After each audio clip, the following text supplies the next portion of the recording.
পরিবর্তনের ধীর গতিতে বাংলাদেশে হতাশা। শেখ হাসিনার পতনের 1 বছর পরও সংস্কারের ধীর গতিতে হতাশ অনেক বাংলাদেশি।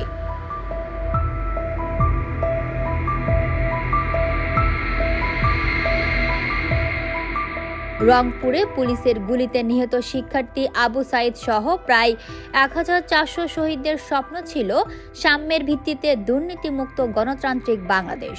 ডক্টর মোহাম্মদ ইউনূসের নেতৃত্বে অন্তর্বর্তীকালীন সরকার আইনশৃঙ্খলা স্বাভাবিক করলেও 11টি সংস্কার কমিশনের বেশিরভাগ সুপারিশ বাস্তবায়িত হয়নি। শিক্ষার্থীরা দ্রুত বিচার ও কাঙ্ক্ষিত পরিবর্তনের দাবি জানাচ্ছেন।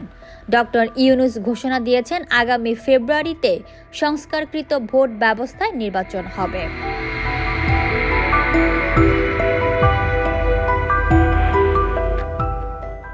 Fatema Tuz Zohra, people voice television, Dhaka.